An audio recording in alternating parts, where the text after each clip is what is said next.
Thank you very much for giving me this opportunity to present my thoughts on the topic that I love so much, I like so much, and also present my ideas on the industry that I've been working in for last around 12 years. And this is really a good platform to exchange the thoughts on agrotourism, also the farm related topics. So let me introduce myself first. My name is Prathamesh Samant. I'm the owner of Maachli Farmstay, which is in Sindhudurg district of Maharashtra, part of Konkan. So Konkan is actually a very beautiful place, and it's also endowed with nice beaches, nice farms, nice rivers, nice grasslands. So there are different types of ecosystems uh, being together. So it's a different biological hotspot altogether. And I'm born and brought up in this beautiful village that I'm really proud of. And I've been hosting my relatives here since my childhood. I used to take them for nice walks around. I used to take them for to visit the rivers around. Also used to do a lot of fishing. So all the thing that I was certain about is my place is very beautiful, and there is a lot of potential for the tourism in this looking at the Konkan region. And so and we have been hearing a lot since childhood that my district was a tourism district back then in 2000. So it's almost 25 years ago when my district was a tourism district. So I grew up hearing all the news, many politicians talking about the tourism, how tourism can turn around the things at Sindhudurg district. So it was quite certain that we had immense, I was quite certain that we have immense scope in tourism industry. So my father used to work for used to be chemist. My mother used to serve Oriental Insurance Company. So both of them had to retire at one point, that they never liked their profession and they wanted to shift. So we all thought that let's start with small. Let's start with renting our 2 rooms part of our own house, and it was without any investment. So that's how we started it. We started doing the same things that we did to did to our relatives, taking care of them, feeding them nice delicacies. The way in our culture we serve our son-in-law like a real guest, like a real king. We used to take care of the guests the same way. We used to take them for fishing. We used to take them for walks in the mountain and whatnot to these beautiful beaches. And it was kind of a net practice for us. We kind of gained some confidence. That's when thought of doing hotel management. So I moved to Hyderabad. I did hotel management, and then after gaining some confidence, then this concept called Maachli came into being. So Maachli is traditionally a hut which is prepared by farmer to take care of the plantation. So many people might think that Maachli has something to do with the fish. Definitely not. Maachli is, you must have heard of Machan. Machan means a place where a farmer goes and he rolls his stones at the birds. He takes care of the plantation or the crop. The Maachli is somewhat a sister concept where it is enclosed from top, and it is a place for a farmer out here to go there and stay overnight. Sometimes a single farmer, sometimes family can move. Earlier there used to be no vehicles. The farms used to be miles away from their respective houses. So there was no option but to go there and stay there, cook your own food. Then the kids also used to go there, run behind the butterflies, birds at its best. So that was the main concept, to take care of the crop. There are a lot of groundnut crops here and wild boars come. So there has to be some human presence.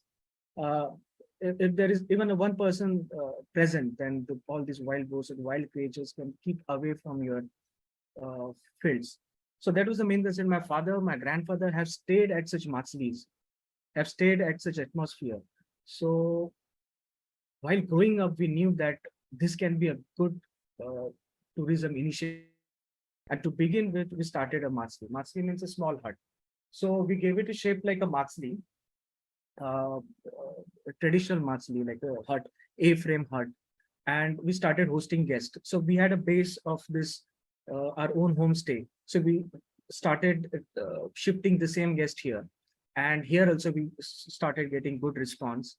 And I think 80% of the things are taken care of by nature only. Like when you have a beautiful place, beautiful beach or whatever, beautiful farm, very dense farm, the way we have it here, coconut, bitternut, banana, spices, mango. We have very dense plantation of all this. And there is also a beautiful stream that keeps flowing to the farm. So all these come to us, started liking it, started raving about it wherever they went. And that's how we got our clientele base. So just a website and few social media handles, but otherwise the most of the people come from the word of mouth. So that's the basic story, how we jumped into it or how we ventured into it. And that was the transformation of our small homestay, part of our own house, to a venture called Maachli Farmstay, which is on a different scale. And we have uh, had significant achievements also. World Tourism Award in 2017 in coordination with MTDC, Incredible India, Government of India. And also in 2018, we got Indian Responsible Tourism Award organized by Out Traveler and Incredible India. There were 300 entries put together, and we were selected as, we got the gold medal, the list of 300 boutique properties all across India. So it was a significant achievement. Then we got Best Rural Homestay Award organized by Make My Trip last year in 2022. And also in this year, the, what noteworthy is Master Blaster Sachin Tendulkar celebrated his 50th birthday with us in April, on 24th April. Also posted the same thing on his Instagram handle. So these have been really for us, and this is something that keeps us going. Like this is, and I would like to emphasize that this is the power of a homestay or the farm stay. This is the power of a farmer. This is the power of a connected to earth, that a person, high profile person like Sachin Tendulkar can come to a small village tucked away in a district called Sindhudurg, which is not well known on a tourism map, honestly. And he can celebrate his 50th birthday here. 50th birthday is a milestone birthday. So this is very much this is very much inspirational for whole homestay industry. And the way we look at overall hospitality industry, it's all driven by five-star hotels or the luxury resorts. But homestay is something that is very much ignored. It started with a small budget ideas, but right now it's gaining popularity slowly. But what looking at the main feature of it, it is informal hospitality. I've done hotel management. What we are taught is very formal. It's bound by different rules, and you have to follow certain rules. And there are a lot of restrictions on the basis of how you can behave with the guests. But homestay is much more different experience. Right now, these days, I see a lot of homestays, typical homestays, where it starts with a person from city moving to the village. Like he said, he builds his own house. Then he has no time to stay there. Then he starts renting it out. He keeps the caretaker there. He starts renting it out to the tourist. And this is the concept that everybody is comfortable with, and we mistakenly call it a homestay. Homestay is much more profound. Homestay or the farm stay, because we can be called both. So homestay is a very profound hosting profession, and I wouldn't hesitate calling it a performing art. Performing art is a creative art where the person performs uh, in front of the crowd or the audience. This is definitely not different than that, or not less than that. You have to perform in front of guests every day, day in and day out. There are different guests coming every day. You have to present yourself, you have to present your ideas, and eventually you have to reach out to his heart. That's what is expected. That what makes the homestay experience stand out. And looking at just the house is a place and home is a feeling. So you should be able to cultivate this feeling, nurture this feeling in the heart of the guest. and that is very important. Looking like the way, you know, Virat Kohli plays for a team, he himself goes and plays. He doesn't appoint anybody. He doesn't appoint a player to play on his name. Or Rajnikant, he acts as himself. He doesn't appoint anybody to act there. So hosting itself is like that. You, if when you start appointing caretaker, then it becomes something else, not a homestay. If you go there and uh, host people like the way, putting your own skills, putting your own hosting skills, and you reach out to his heart, then it becomes a fully equipped homestay.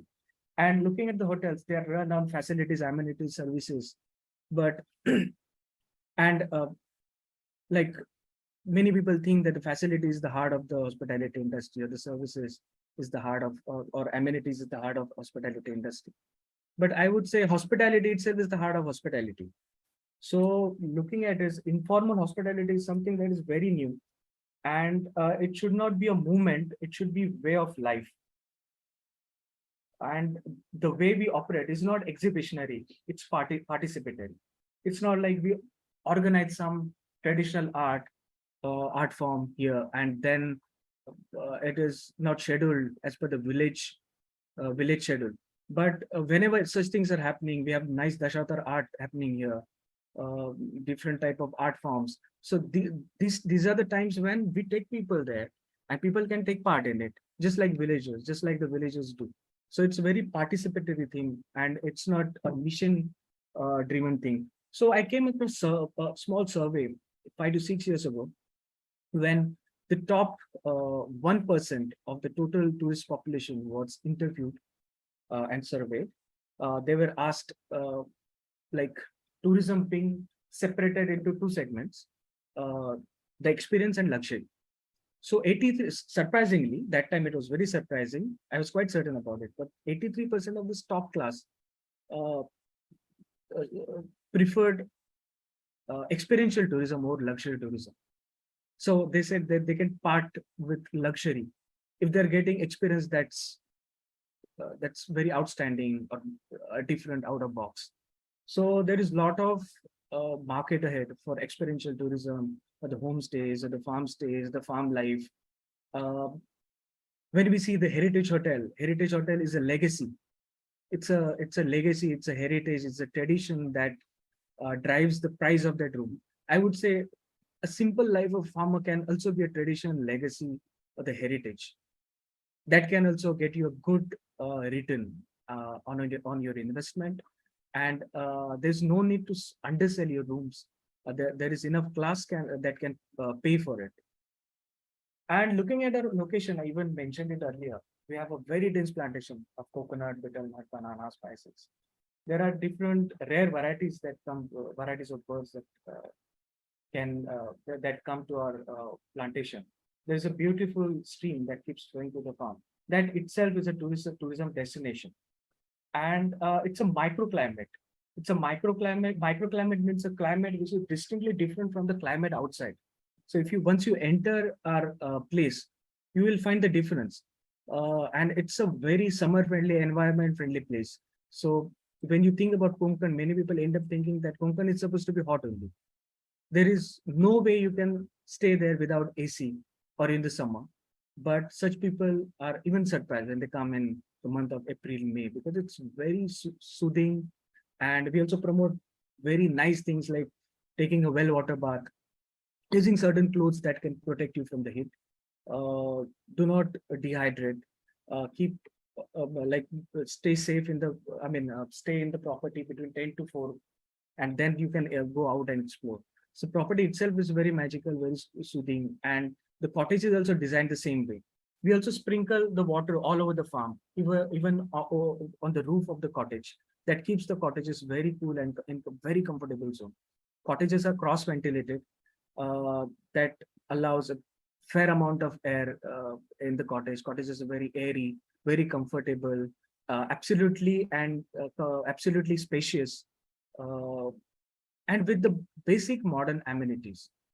So staying in the cottage is like staying like a farmer, but the toilet that is offered to you, the basic bed that is offered to you, is at par with any international standard. And looking at the architecture, we always thought, we used to discuss with our carpenters. We haven't hired even a single, we haven't hired any architect or interior designer to come up with any specific design. So it was there in our mind. Uh, we had a lot of meetings, a lot of appointments with all the local artisans out here. There are nice carpenters here, uh, and a lot of different nice artisans. So we had different meetings with them, and we came up with this structure. And they also did superb looking at it. But we never had any, professional deadlines that need, when you have to run behind something. It has never been a case. And so whole family is involved in some ways. My father, my mother, my wife, myself, my grandfather, even my daughter, who is also a little host, who is 5 year old. She's also there. She entertains the guests. So the homestay, this is the homestay feeling, what I was talking about.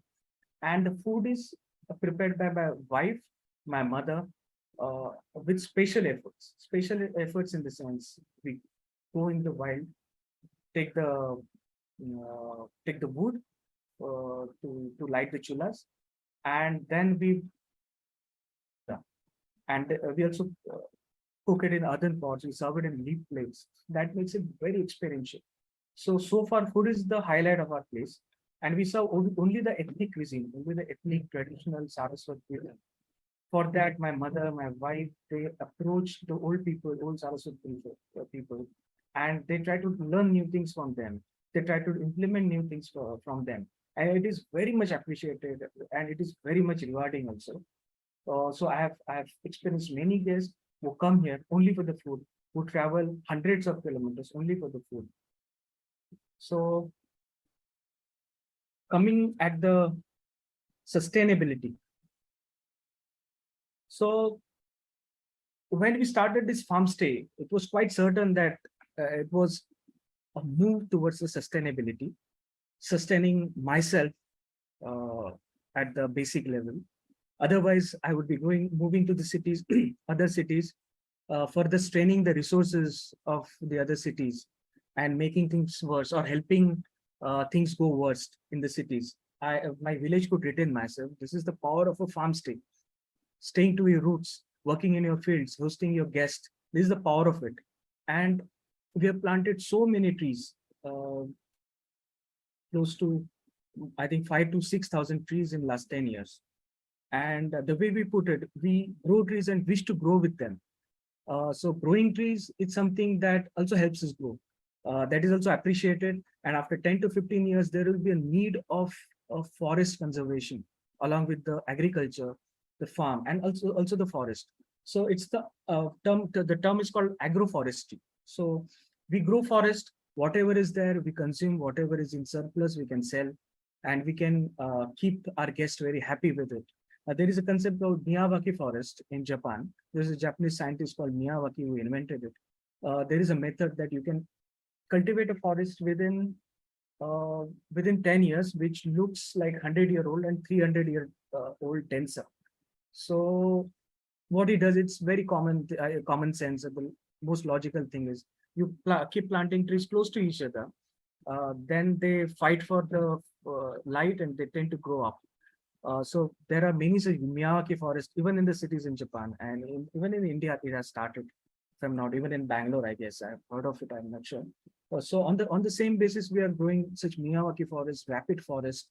There's a need for it, and also there's a part of a forest which is there since ages. It's kept as a sacred grove. Sacred grove means a forest which is preserved by communities to keep the jungles. There used to be a lot of medicinal plants that were useful. So it was the foresight of our ancestors. That foresight we need to adopt now. And also there's a need for water conservation. There's a stream that keeps flowing. So every year we put a small temporary dam and the water level goes up. It helps all this plantations upstream, at least 1 kilometer stretch is benefited. So the other farmers are also blessing us. They're also happy. uh, there is absolutely a healthy environment within us. It also boosts the ecosystem of the place. There is ODKF, Oriental Rock Kingfisher, which is a rare bird variety that stays sideways. And also a lot of river otters come. So that way it is helping everybody. And also the activity is just an add-on. The ecosystem is more important, but the guest can also start kayaking in that small beautiful stream, which is very pristine. And people are just crazy when they do it. People say that they haven't done something anything like this. And we also, because of this farm stay, we could build up a bridge, natural bridge, which has bridged the gap between the village communities. So in monsoon, there are like very emergency situations of flooding. This bridge is very useful, especially for the kids and also people who seek medical help. Uh, and also rain harvesting is on our priority. Every year we keep doing that. There isn't a big problem of water here, water deficiency. I mean, lacking water, the ground level water, but we take care of it by rain harvesting. And we also uh, strive to revive all these forgotten arts also, like pottery art. There is a potters community like 10 kilometers away from here. So we take people there, people can take part in it. And there is only one active potter left.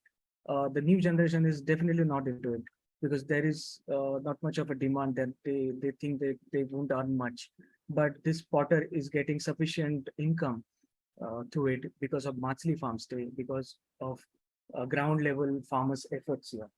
And 80 to 90% of the staff that work with us is women. So it is also helping the women in the villages.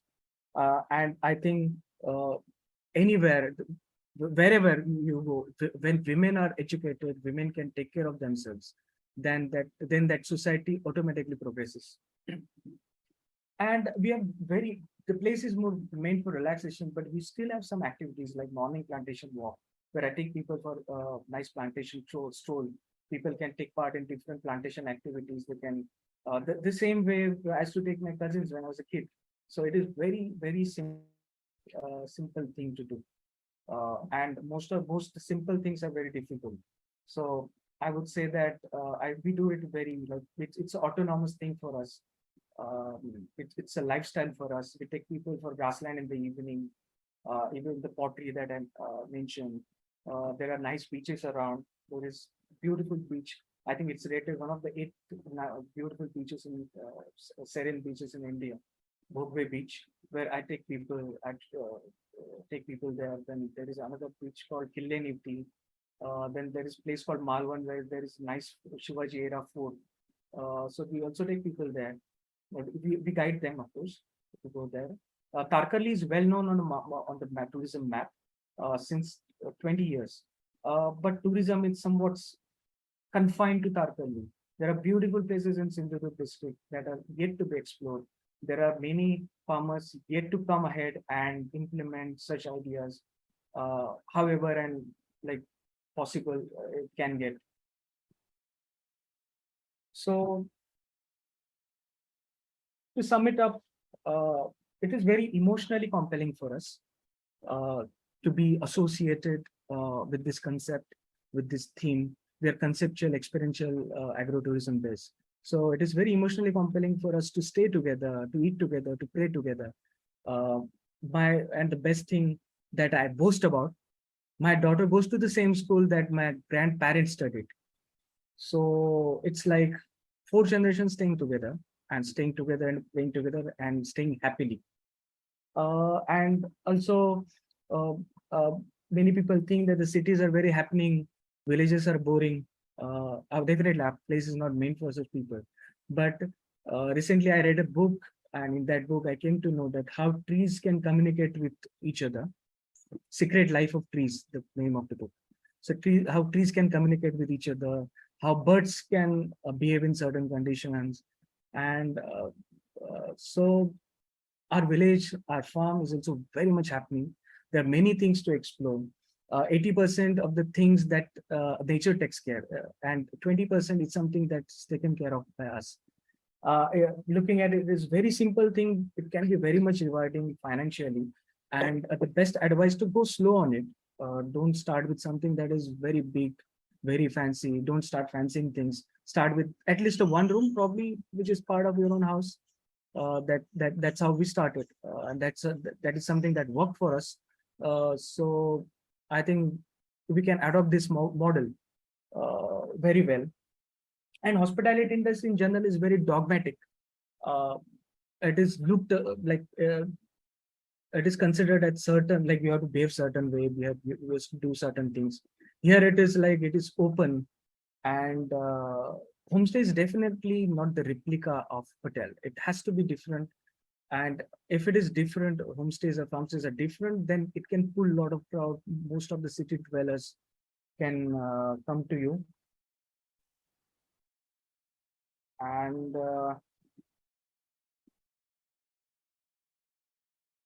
so sustainability, I think, has to be on different levels. It has to be on your personal level, how you sustain as a person, how you sustain as a family.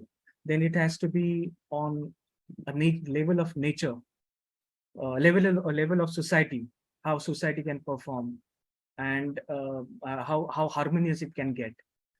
Third thing is the nature. So nurturing a nature is a good idea, but definitely we are not doing this for the nature sake. We're doing it for ourselves because our future is getting darker and darker. And there's a time to grow trees, where there's a time to grow forest uh, in a very sustainable way.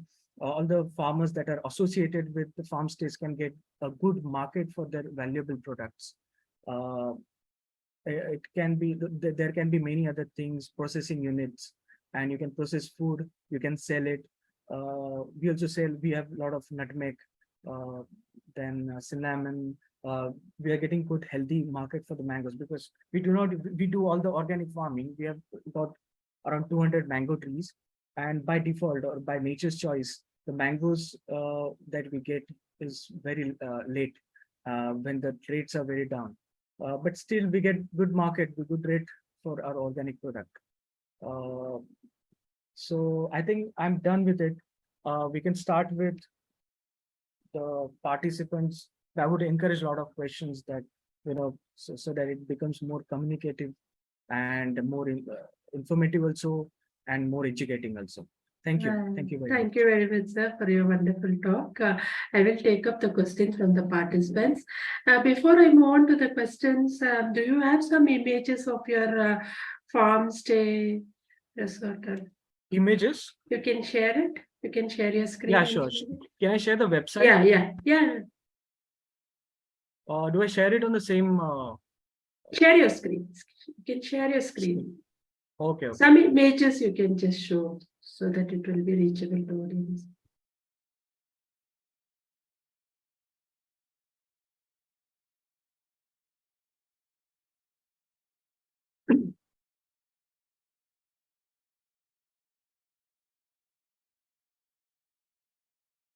So I have to type what? Share your screen, right?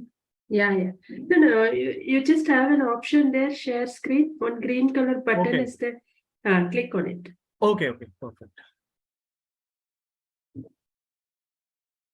Yeah.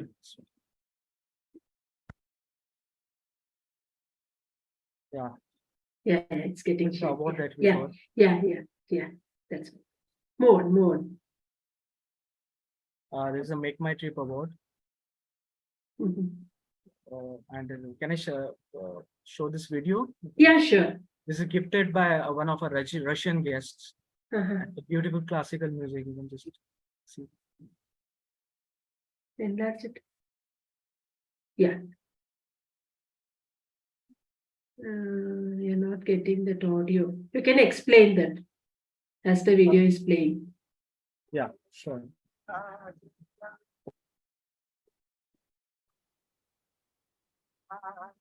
So this is the stream which is there next to the farm. This is the ambience, very dense, just like a rain. It is a rainforest. Okay. And I told you about the microclimate, how climate changes. So you can guess, coming from the scorching heat to this place, how soothing it can be. Okay. All natural things have been used the traditional way. It looks very It's a beautiful. traditional kitchen. Okay. Women working here with jackfruit, sabzi.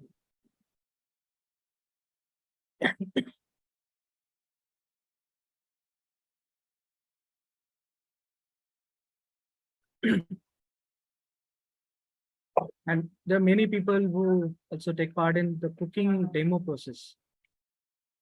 We show them how to cut vegetables like this. Foreigners are really crazy for all these things. Even Indians nowadays in the big cities.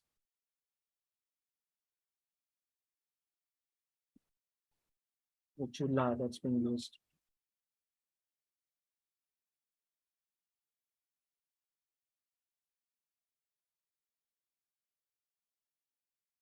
This is my mother herself Okay. taking part in it. This is how cottage looks like. Very simple, minimalistic.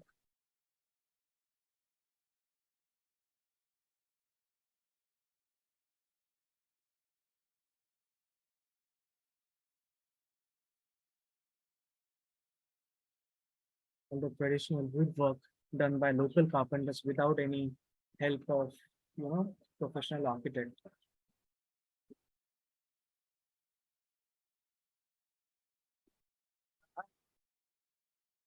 You just use the fan. There's no AC. There's no need for it. The basic amenities are there, like a good toilet.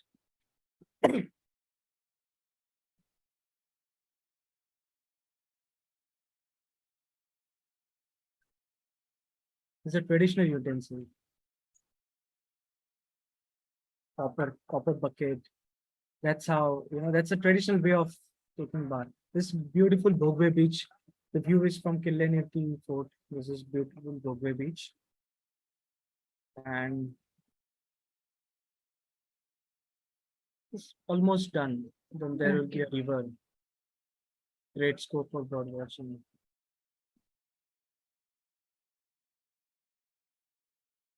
You want to have a look at the architecture, the cottage. This is how it looks. Accommodation.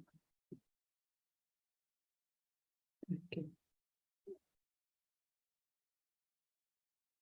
Simple cross-ventilated cottages. The wooden showcases are used. It's done by local carpenters only. And this is related to cuisine. There's much more information available also on Instagram.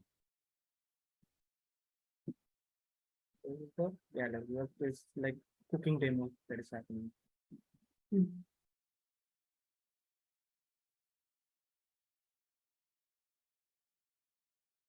This early river.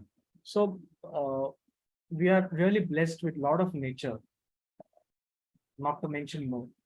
But there is lack of interest so far from the locals, and whatever is happening is not in a great form. So we have lot of scope to shape up things the way we want.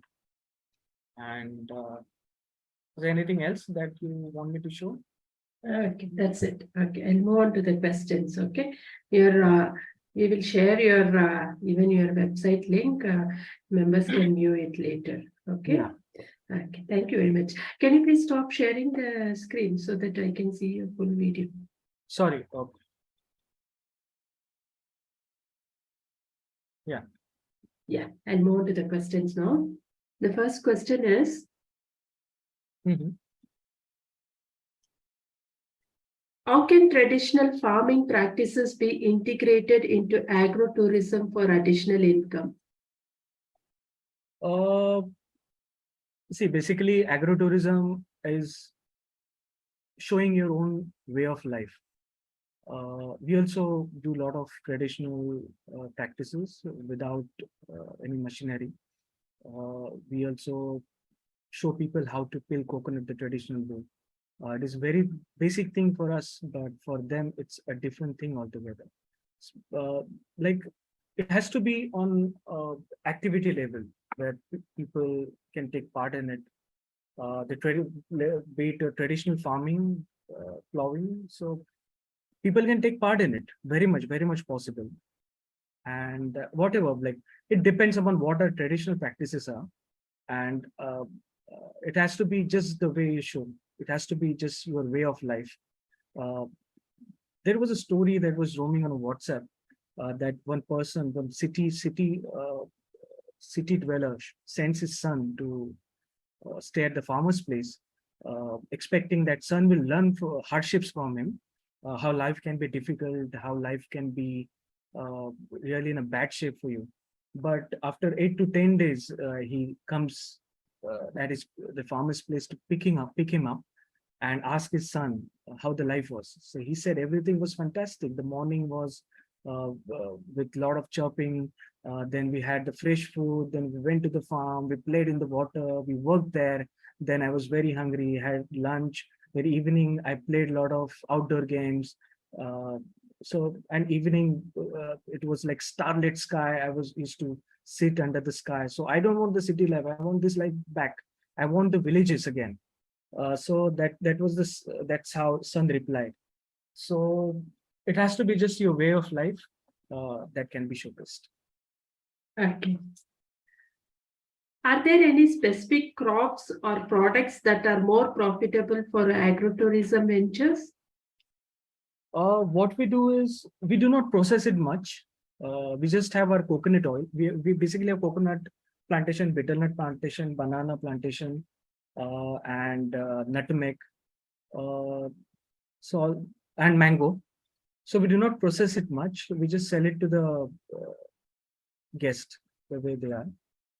We also have we make few masalas and all, but that's it. We're more into just showing them the farm, taking them to the grassland, showing them how nature unfolds them. This is the experience that we try to unfold in front of them. Okay. And move on to the next question. What steps can farmers take to ensure the safety and satisfaction of agrotourism visitors? Visitors you're talking about. Yeah.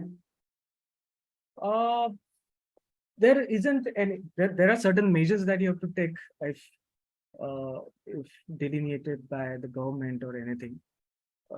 But I think out here, nature also takes care of you. Where like my whole family is born and brought up here. My small daughter, she walks around here in the plantation. Anything related to snake or something happens, that's only the accidental thing.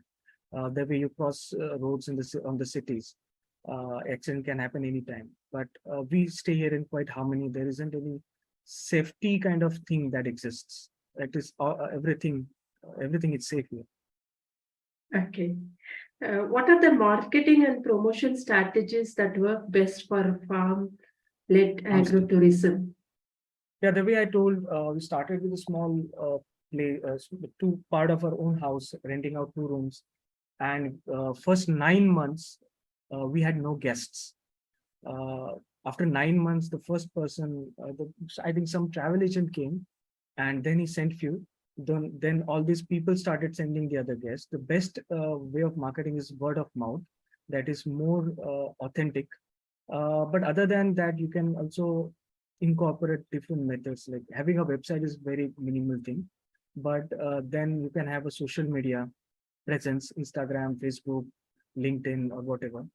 We have Insta and Facebook presence, so where you can communicate your ideas related to agrotourism, related to what exactly you do. And there are many other instruments on Insta, making good reels, installing a good music. So I think it's getting easier and easier.